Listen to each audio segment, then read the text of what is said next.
Welcome to Rooted and Rising, the podcast. I'm Denise Jackson, your host, and I'm so excited to have you join us on these journeys of hope and growth from the greenhouse. Enjoy the conversation. Welcome to Rooted and Rising, Growth from the Greenhouse. I'm Denise Jackson, and I'm with my friend Ashley Chagnon, and I'm so excited to have y'all join us today. We're going to be talking about several things because it's just our little conversation together, but I feel like we're going to be focused a little bit on trusting God in our finances. I'm really glad you're here today. I know He'll bless you through this. So, Ashley, Yes. we were visiting earlier just about you and Pax and how you met and then how your little path went for your lives to get equipped to do work, right? So Yes. can you just give us that little synopsis? Because I think they'll be excited to hear that. Yes. So my husband Pax and I grew up in Roswell, New Mexico together, and we met in Spanish class in high school. So we didn't. I kind of knew who he was before then, but we hadn't really ever met until we got to high school. So we went on to college. We went to different places first, and then went to the same school eventually, and we got married after we'd finished college. We didn't really know much about handling finances. My dad had given me some books, and but we just kind of were flying by the seat of our pants a little bit on that, and we lived in Denver, Colorado when we first got married. I was going to law school, and my husband had gotten a job at an architecture firm there, and we were Pax. I had been a believer since I was 7. And Pax had become a believer at 19, and so we were following the Lord and getting involved in church and all that kind of thing. When through our church, we had done Financial Peace University, and that was kind of where we set us on a path to recognize that it was God that was our provider, and that He was really in charge of our finances. And we had some bumps along the way where I remember I was telling you about how we had bought our first house, and we purchased furniture on credit, and we told each other and the Lord, you understand that we're not tithing right now because we have to pay off our sofa. I really love that story. We had a sound system that was really important. Yes. It's the things that we set up there as our little idols, I think, that we think are perfectly fine, but and God's really patient with us about that kind of stuff. Yes. We were just talking through this, like how He lets us take these steps and figure things out. His word's right there, it's the truth, but we're not ready to accept the truth until we are. And so He lets us walk through things and suffer a little bit through our own decisions and our own choices that are not His. But that was good. That's hilarious. Yeah. We're not going to talk because that stuff is really important right now. And we're in debt. We have to pay that off. Yeah. That must have been before we were doing Financial Peace University. Yes, yeah. We had other things kind of like that where it's like, okay, well, this is going to be our, we're purchasing purchasing food for community group. That's going to be our tithe this month. Like that. I don't know. Yeah, it did take us a while to figure out that, okay, the tithe we're going to give to the local church, and then we're going to give gifts and offerings. Mm-hmm. What? Are you kidding? Yeah. It took me a long time to accept that the money that came into my life was not my money, and it wasn't that I earned it. It was that God had given me the opportunity to work for Him, and He was blessing me. Right. That was a hard lesson. Yeah. It took a while, took a few steps. Yes.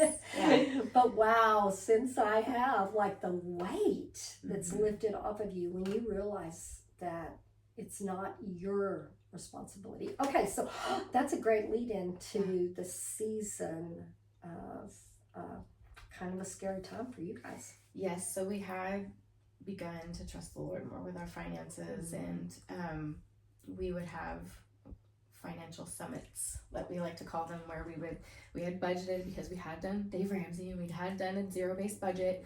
We gotten everything down to that, but we would meet pretty regularly to see how we were doing. And at that point, Pax, when we moved, when we were pregnant with my first child, Noelle, we moved to San Marcos, where my parents lived, and his parents were nearby also, his mom and stepdad. And so, but he ended up getting a job with an architecture firm in Austin, and it was a good job. It was a very good paying job. But the person that ran the firm was, he dreamed big, but he didn't manage finances well. Which is a common thing. Like, we have big dreams, but being accountable is a really hard thing in a lot of people's lives. Yeah. But how sometimes, entrepreneurs don't think about how that's going to impact the people that work for them. And in this situation, yeah, it was a big deal. He ended up having to close his doors. Pax, I think, missed 1 or 2 paychecks. He had not paid our insurance, and so our insurance cut off before we knew it was going to. And so it was pretty scary. We were not sure what was going to happen. At the time, I was still working for the law firm that I worked for in Colorado. Thankfully, they had kept me on remotely. We had that little bit, but then Pax was really having to pound the pavement to figure out what to do next. And he was doing some design work on the side. And somehow Noelle was 18 months old at the time. And I remember doing our financial summits at that time. I loved those financial summits, and you talked about you guys prayed. Oh, we did. We did pray, because we were like, Lord, I don't know how we're we're in the red. I don't know how we're going to make this work.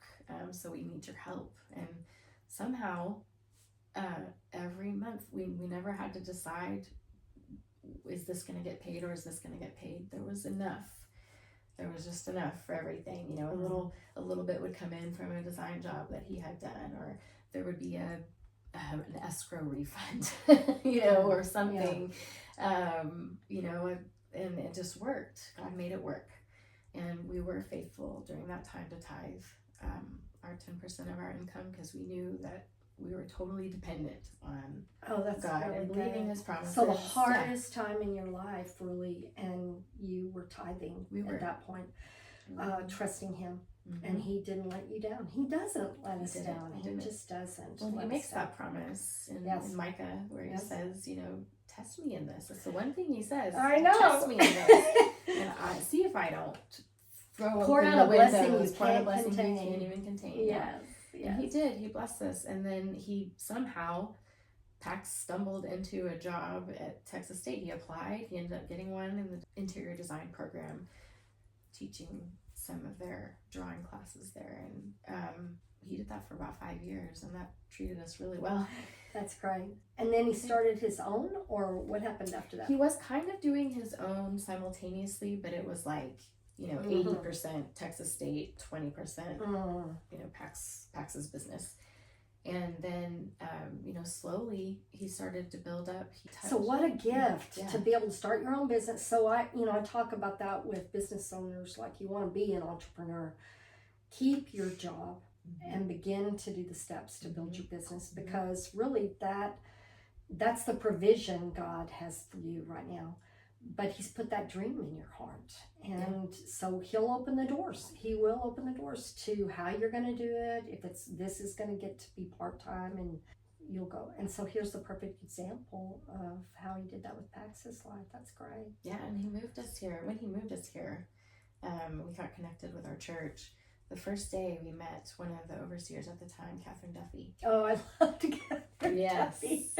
And she just started talking with us, and we were a little bit overdressed for, because our church is kind of casual. She picked us out as new people right away. Oh, that's funny. And she talked to us for maybe 5 minutes and learned that Pax was in architecture and I was in law, but planning to stay home. She said, I know exactly the community group you need to be in. So she put us in community group with a group of people who the husbands were all in some kind of construction Oh. related type business, or were business owners. They knew about business, and solid mamas, that I could connect with. Oh, and that's awesome. He learned to talk with people about how they did business, and that That's helped awesome. him begin to figure out how to step into his own, and he continues to do that, to talk to people. I still am like kind of laughing because we went to Mexico last year and Pax was out there doing the construction, then giving him direction to do the construction, and he'd say, oh, but then he would do it, and he was so proud of working with his hands. It's just so, it's so great when we get to see our husbands just feel so fulfilled in something like that. And I enjoyed it for y'all too. It was really good. Yeah, it was good. Yeah, getting to see how that is done, boots on the ground. And you said that at one point during that really scary time, Pax had gone out to the porch and was drinking his coffee and just saying, Lord, what am I going to do? I have to trust you. And I thought that was good too, because, God has positioned our husbands when they're trusting in him to be priests and kings over our household. And it is the hardest thing when they feel like they cannot do the job that they were intended to do, which is make sure that we're secure. But still, even in that role for them, it's about depending on God. So, and Lord, he kept him strong. Those morning conferences with the Lord on the porch really kind of filled him up and gave him purpose for the day and helped him to walk with confidence. And you were probably praying for him during that time. You were praying for your family, of course, but I bet you were praying. Yes, and I think it was probably during that time I had this thing in my head, and I feel like it must have formed during that time, or just the idea that God gave men broad shoulders for a reason. There's a lot to bear. And he gave him good women, because he says women pray and kings of armies flee. They flee when we pray. And so we have men have this responsibility of carrying this burden of taking care of their families.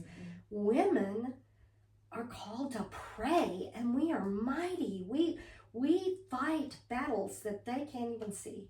Satan has to flee. Take your armies and go, because we're after you. And we stay home and divide the spoils. Right? I really love that so much. And that is not a pronouncement that we don't work. We work. We get to work with our hands, but we don't. When our homes are ordered by the Lord and both of us are listening to the Lord, I feel like this weight just gets completely lifted off of us, and we can just trust that God has this, and he's leading our husbands in the paths of righteousness for his name's sake and for our good. Yes. Yeah.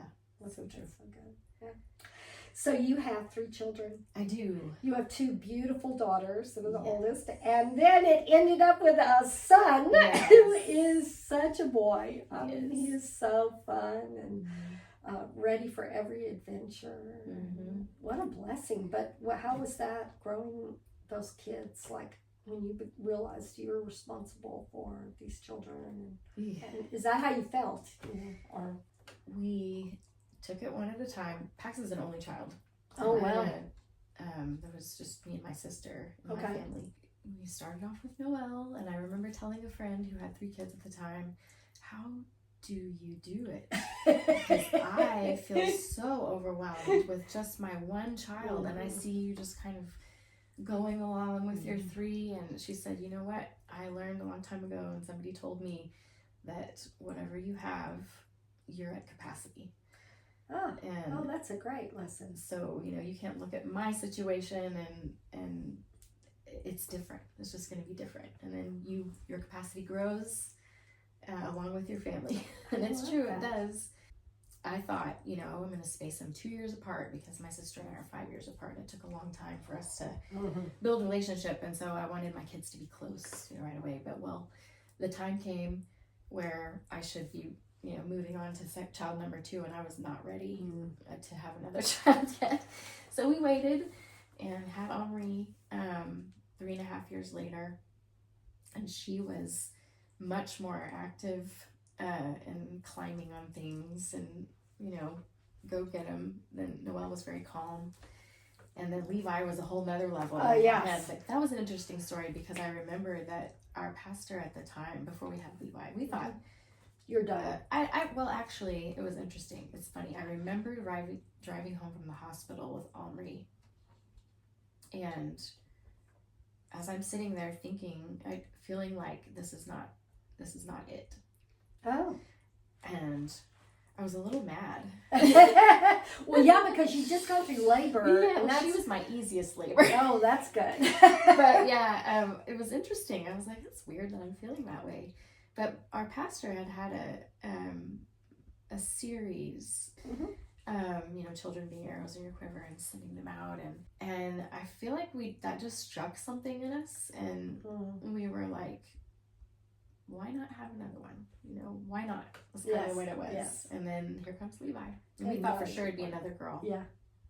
But I went to the ultrasound. Pax wasn't even with me, and it's a boy. And I was like, I went and bought a Texas Rangers t-shirt and wore it home to announce to my family. It was really fun. Oh, it was fun to know that we were gonna get to raise a boy too. A boy and a girl. Yeah, we have 2 girls and 2 boys. And our first, of course, I was young when I was pregnant with Jenna and raising her. I was just still a kid. And so I felt like I just made so many mistakes going through that time because I didn't know anything. So I really wanted another girl, but then we had 2 boys right together. Then we went 5 years, and I just thought, okay, we're not having any more kids. And then when I got pregnant with her, I almost had a breakdown because I was like, oh my gosh, I'm finally going to school. I'm finally getting to do some things. Yes. But oh my gosh, that little girl, it was the most fun because all the other ones were older, and I just got to spend time with this little baby and then this little girl. And she always used to tell me, I'm always going to be with you, Mom. Oh. And she's not. She's so independent. But it was very sweet at that time in my life to just have this little girl telling me, I'm always going to be with you, Mommy. I love it. My favorite times were the late night feedings and changing. Yes. It was quiet, and I could just sit with them. And I remember especially with Noelle, because she was my first, during her, after her feeding time, I would sometimes just hold her and let her take her whole nap in my arms. She was a long napper. Jenna was very peaceful too. I praise God singing for that. over them. Yes. Oh, that's awesome. Yeah. I don't think that I was that far along in my faith that I was singing and praying over them at that time. It was very my own thoughts, not God's word, or not thinking about it intentionally. But I loved each one of them. They were just miracles. It was just so much fun to raise them up. Yep. I remember I tell Noelle all the time that she has amazing hair. And I remember specifically praying for her hair. Oh, that's so funny. It was so silly. Did you pray for her art talent? I didn't, actually. My gosh, that girl is... I feel like all of y'all are going to know about Noelle one of these days. In fact, if I ever get my act together, she's going to illustrate a book for me. She is just so wise, and she's still in high school. She's going to be a senior, but she has wisdom beyond her years. She is... I feel like I'm with a friend when I'm with her, and I'm 67 and that girl's 17. Yeah, she's really amazing kid. All of them are, but Omri's got art too. That's awesome. Really incredible to watch them. Yeah, I really enjoyed so much being with all of them. Actually, I enjoyed being with the girls so much, and then I would go off on adventures with the boys in Mexico, and we just had the best time. Levi and the other boys that I was with, so it was a lot of fun. So, in your life today, are you feeling like you're in a good place? Do you feel like there are things that you're seeking from the Lord, that you're hoping, and how are you going through that? All the time. Yes. I'm still finding my footing in career. I came back to it after a 10-year break. I was working for my firm in Denver, but then after Omri was about 6 months old, I just felt the Lord call me to stop completely. And it was really interesting because we both had prayed about it. Pax and I had both kind of prayed through it, and at the same time came to the realization, that the Lord was our provider and this was what we needed to do. And it was kind of scary, but it was such a wonderful time to get to be with them. And so coming out of that was another God thing. Just, I was on the playground at the school with Levi. He's playing with his Beyblades. And a woman that I knew through MOPS, I think, was there. And MOPS was so good. Oh, yeah. So that's so interesting that you went to MOPS, because my daughter-in-law, that was such a gift for her life. It just, when she needed friends, and so I guess I'll shout out to MOPS. Yes, really, really good. Okay, it was really great. Equipping too. It was really good. She mentioned that her husband was a lawyer in town and was really busy, and if you're looking for work, you might just give him, give me your card, or no, here's his card, give him a call, and talk with him and see if he might have something for you. And I ended up going in. I was doing a little bit of contract work for my old firm at the time, which was very kind of them to be willing to onboard me back again. Getting the opportunity to do work here in town was a blessing, and it worked out, and so I ended up going back to work full time when Levi went into kindergarten. And so it was pretty scary because I had not really been doing much in the way of keeping up my skills. I would say if you're going to take a break, do something to keep up your skills a little more. but God worked it out. You had your focus on your children. And what a blessing that you received to be able to focus on the kids during that season completely.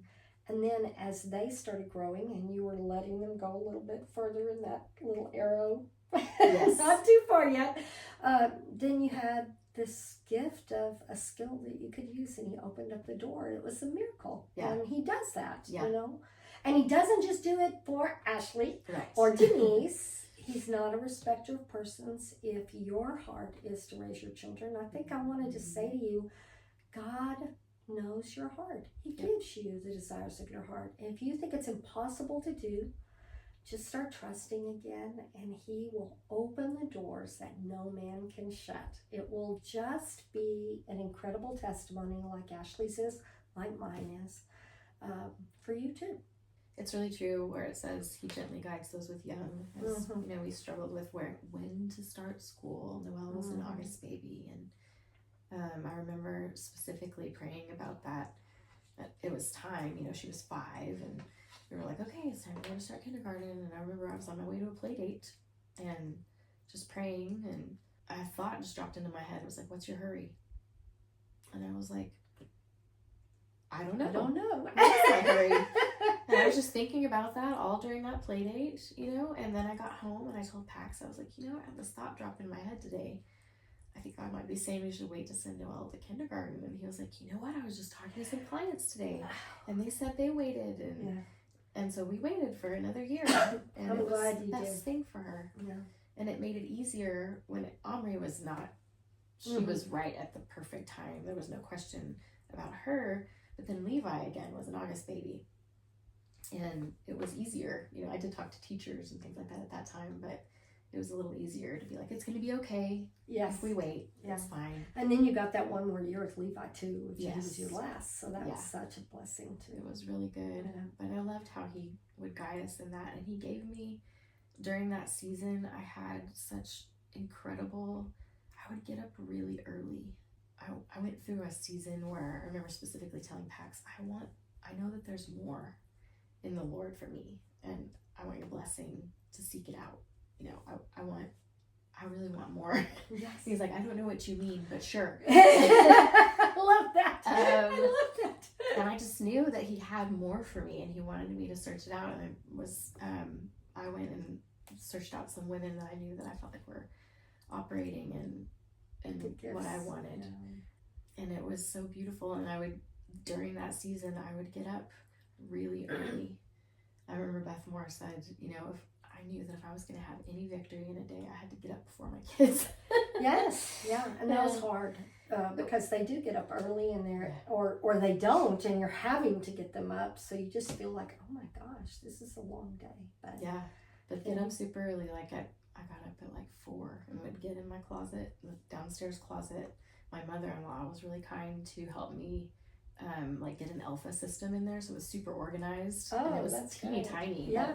It was wonderful. I would get in there and do my quiet time. Oh, that's great. And he led me through a season of studying the Song of Solomon, verse by verse, from the spiritual perspective. Oh, I love that. And I encountered the love of Jesus for me personally, in a way that I never had before. And it was incredible. I mean, he just lit me up inside. And it was like that honeymoon time where believers who are older, you know, who've gone through a lot maybe and have a radical encounter with the Lord will, you know, begin to talk about God, and it was like that. Yes. You know. Yes. And it was so incredible, and I got to have that, you know, before awesome. I went back to work, and to enjoy it for a couple of years.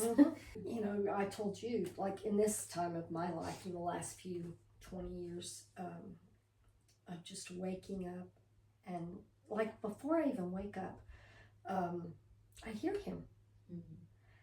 And so then I just stay there, and we can have some time together. And it is like, and then, you know, usually we'll open up the Word, because I'll have my phone with my Bible app, and then I write, and all of that has become like just this cadence that makes my days so amazing. Yeah. You know, then I just trust, like, okay, whoever I meet today, whatever happens today, you got a plan, and you're just using me, and I love that so much. So yeah, that's a good thing for you all to know, to just dedicate some time. And the first of your day is so easy because there's no distractions yet. To give to the Lord, it'll change your life. It'll just change your life. Yeah.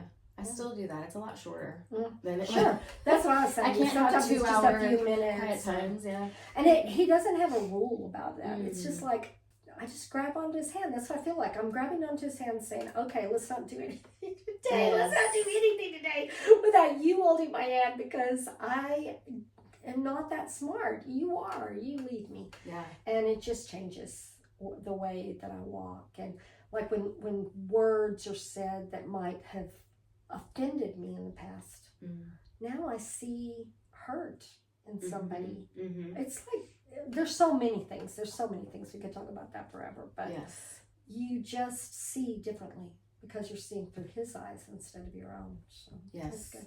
Okay, so we're at the end of our conversation. I hate that. But I always ask, like, if there's something bit of wisdom that you could give to these younger sisters that are out there that are walking with the Lord. What's one thing that you would say to them, either about finances or child raising or just being God's daughter? What would you say? And you can just look at the camera. I think the main thing that God's been teaching me in this season is to be dependent on him. And it is a gift. It is a release. It is freedom to know that God leads you and he does the doing. One of my favorite verses is that he will give you the desire and the power to do what pleases him. And that is so freeing, because it's not on me. If it were, that would not be good. It'd be bent over, right? It would be hard, and it is hard still, but that surrender it's more freeing than just to get, find time to just get in front of the Lord and release whatever it is you're worried about to him, and just grab onto him and trust that he's going to bring you through, big or small, just every little thing. That's what he's teaching me this season. Just depend on me. Depend on me if you don't know the answer to the question. Depend on me if you don't have the finances. Depend on me if you're worried about whether this kid is gonna follow me. He is in all of it. So. Amen. That was so good. Ashley, we really have struggled to find a spot because both of us have been so busy to have this conversation, and I know it's going to bless y'all. I'm so grateful. Father, I just thank you for giving us this time today, and I ask you to give that wisdom wings in the lives of these women who are listening today, your daughters. I know you have good things for them today. I know that you will teach them more about trusting in you and leaning into you and letting you guide their day. And I know that it'll be a really productive, awesome day. Thank you.